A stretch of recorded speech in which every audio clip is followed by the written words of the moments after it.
Good morning everyone, সবাই কেমন আছো? তো আজকে হচ্ছে সানডে, তো সানডেতে একটু ঘুরতে গিয়েছিলাম। তো মানে এদিক ওদিক সেদিকই বলতে পারো, অ্যাকচুয়ালি ভেবে বেরাইনি যে কোথায় যাব। পরে রাস্তায় গিয়ে আমরা ডিসাইড করি যে হ্যাঁ আমরা লাটাগুড়ি যাব। তো এই যে দেখো, আমরা এখন সেবকের রাস্তাতে উঠে পড়েছি।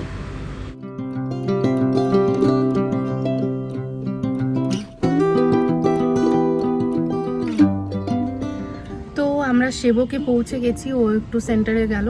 তো আমি গাড়িতে বসে আছি, এখনও জানি না যে যাব কোথায়, কারণ ও বলতেই পারছে না। বলছে মানে যতদূর যাওয়া যায় যাই, একটা তো ডেস্টিনেশনে পৌঁছেই যাবে। ঠিক আছে চলো সেইভাবেই যাওয়া যাক, আর কি করা যাবে বলো, যখন বলতেই পারছে না কোথায় নিয়ে যাবে। যখনই ওর কোনো সেন্টারে যায় না কেন, ওর স্টাফগুলো এত ভালো বিহেভ করে। দেখো কিছু না কিছু খেতে তো অবশ্যই দিবে, আর এত ভালোবেসে দেয় যে আমি সেটা নাও করতে পারি না। তো একটা অরেঞ্জ জুস দিয়েছে, কোথাও গেলে কফি খাওয়ায়, কেউ তো আবার বিরিয়ানিও অফার করে। তো যাই হোক, যখন যেরকম পরিস্থিতি ওইভাবেই কাজ করি। তো ভালোবেসে দেয় বলেই না করতে পারি না। দেখো অনেকটা রাস্তা আমরা সেবকের পার করে এসেছি।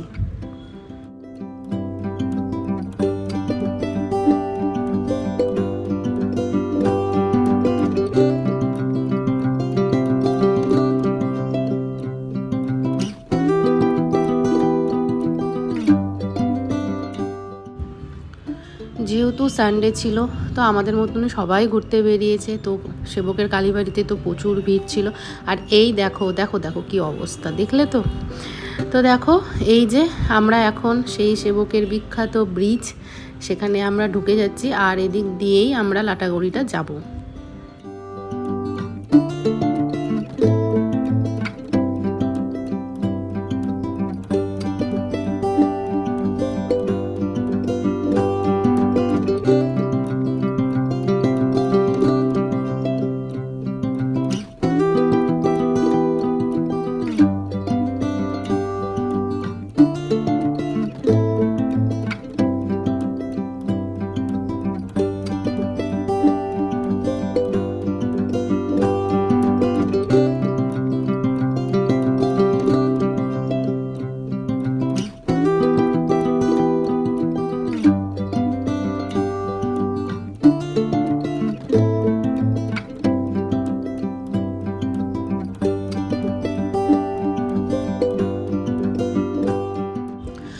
বলে রাখি, শিলিগুড়ি থেকে লাটাগুড়ি প্রায় 2 থেকে আড়াই ঘন্টা সময় লাগে।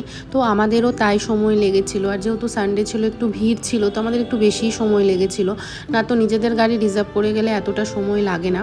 তো এত সুন্দর রাস্তা, লাটাগুড়ি যাওয়ার রাস্তাটা ভীষণই সুন্দর, চারিদিকে খালি গ্রিনারিতে ভর্তি।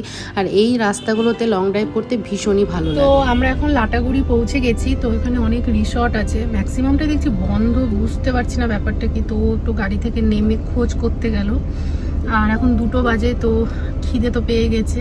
তাই আমি বললাম যে তাহলে এরকম সবই তো বন্ধ দেখছি, তুমি নেমে একটু গিয়ে খোঁজ করো। তো এই যে আসলো এখন এই যে খোঁজ।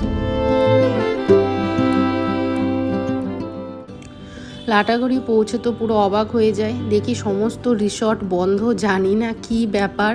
তো একটু যে ভিতরে গিয়ে জিজ্ঞাসা করব কেন বন্ধ, সেটাও মানে খোলা নেই। তো কিছুই বুঝতে পারলাম না, মানে বলতে পারো যাওয়াটাই আমাদের বেকার হয়েছিল।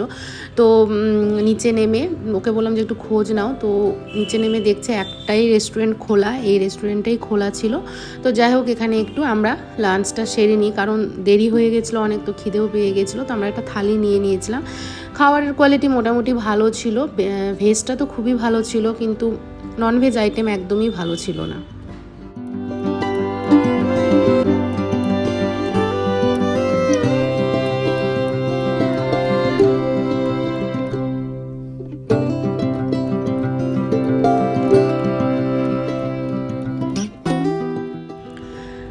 লাটাগুড়ি গিয়ে না নিজে কিছু দেখতে পেলাম, না তোমাদেরকে কিছু দেখালাম। তো ওখান থেকে আমরা ডিসাইড করলাম যে না, যেহেতু প্রচণ্ড মুড অফ হয়ে গেছিলো, তো ডিসাইড করলাম যে এদিক ওদিক না গিয়ে বাড়ি চলে আসবো। তো আমরা বাড়ি চলে এসেছিলাম। এটা নেক্সট ডে মর্নিং, মানে সোমবার ছিল। আজকে দেখো কত টগর ফুল ফুটেছে, বাবারে বাবা, পুরো গাছ ভর্তি। আর এই মধুমালতিটাও দেখো, সেই লাগছে না, সুন্দর লাগছে। এতদিন এত জায়গায় ঘুরতে গেছি, কোনো দিন আমাদের সাথে এরকম হয়নি। তো যাই হোক, ভাবলাম মুড অফ করে কোনো লাভ নেই, তাহলে নিজের কাজ তো আর কারোর জন্য থেমে থাকবে না, সময়ও কারোর জন্য থেমে থাকবে না। পরের দিন সকাল হয়ে গেছে, ডেলি লাইফের যা কাজ সেটা শুরু করে দিয়েছি, আর তো কিছু করার নেই, এটাই করে চলতে হবে, তাই করছি। পুজোর বাসন সব মাজা হয়ে গেছে, এখন চলো নিচে চলে যাই।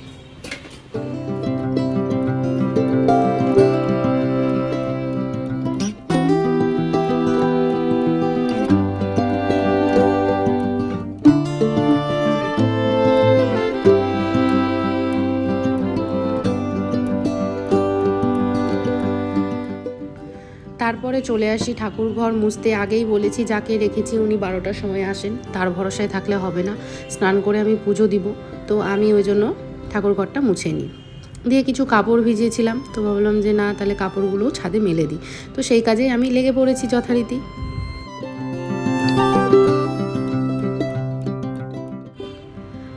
আমাদের বাড়ির কাছে অনেক লেবু হয়েছে, তো এই 4টে লেবু একটু পরিপক্ক হয়েছে, তো ভাবলাম যে কাকিমুনিটা এসেছে তো ওনাকেও একটু দিই, গাছের ফল সবাইকে দিয়েই খাওয়া উচিত, তো ওনাকেও দিলাম। দিয়ে স্নান ধান করে এই যে ঠাকুর পুজোটা আমি দিয়ে নিচ্ছি।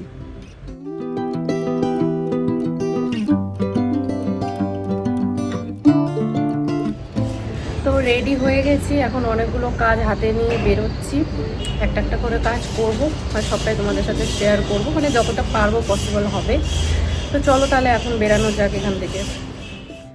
ব্যাংকে কিছু কাজ ছিল, তো সেই কাজ কমপ্লিট করে আমরা চলে যাই হাইজিন কেয়ারে, আমি আর ও। দেন হাইজিন কেয়ার থেকে ব্ল্যাঙ্কেট দুটো নিয়ে ও বাড়ি চলে যায়, আর আমি একটু মার্কেটে চলে যাই।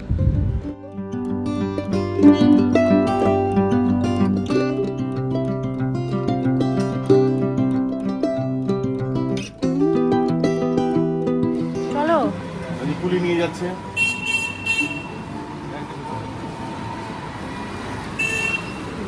ওটা তোমারই মায়ের ব্ল্যাঙ্কেট? হ্যাঁ, আমার উপর একটু ওর দয়া মায়া হয়েছিল, তাই মার্কেট পর্যন্ত আমাকে রেখে দিয়েছিল। ব্যাপারটা কী হয়েছিল বলো তো, ও লাঞ্চ টাইমে বাড়ি এসেছিলো, তো লাঞ্চ করে তো আমি বললাম যে একটু চলো আমার সাথে, কারণ দুটো ভারী ব্ল্যাঙ্কেট তো আমি একা তো নিয়ে আসতে পারবো না। তো যেহেতু অফিস টাইম, তো একটু রেগেই গেছিলো আমার উপরে। তারপরে বললো যে ঠিক আছে চলো তাহলে আমি ওইটুকুনি তোমার সাথে থাকবো, মার্কেট কিন্তু আমি যেতে পারবো না, কারণ আমার পক্ষে পসিবল না। তো আমি বললাম না না ঠিক আছে, কোনো প্রবলেম নেই, তুমি খালি ব্ল্যাঙ্কেট দুটো নিয়ে চলে যেও, আমি মার্কেটে যেটা কাজ আছে করে আমি তারপরে বাড়ি যাব। তো সেই কাজেই আমি লেগে পড়েছি।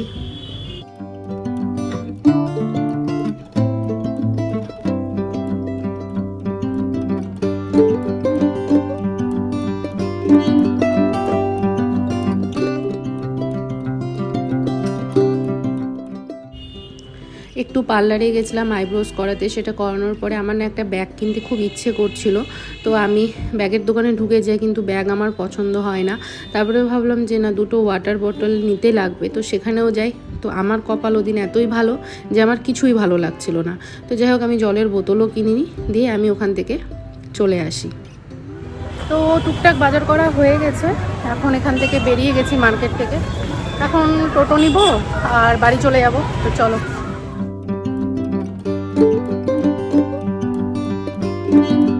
চলো তোমাদের দেখায় কী কী কিনলাম। এই যে এটা একটা বডি স্প্রে, গন্ধটা খুব সুন্দর, আর এই যে দুটো নাইটি নিয়েছি, তো এই যে এরকম প্রিন্ট, খুব ভালো লাগলো নাইটিগুলো। দাম কিন্তু খুব একটা বেশি নেয়নি, দুটো মিলে 550 টাকা নিয়েছে, কি জানি বেশি নিল নাকি। তো বলো তো কেমন লাগছে। তো চলো আজকের ভিডিওটা আমি এখানেই শেষ করছি, দুদিনের ভিডিও মিলে আমি একটা ভিডিও আপলোড করব আজকে, তো আশা করি সবার ভালো লাগবে। তো চলো টাটা বাই বাই, সবাই ভালো থেকো সুস্থ থেকো। ভিডিওটা ভালো লাগলে অবশ্যই একটা লাইক করে দিও, কমেন্ট করে দিও, শেয়ার করে দিও। টাটা বাই বাই, সবাই ভালো থেকো সুস্থ থেকো, বাই বাই।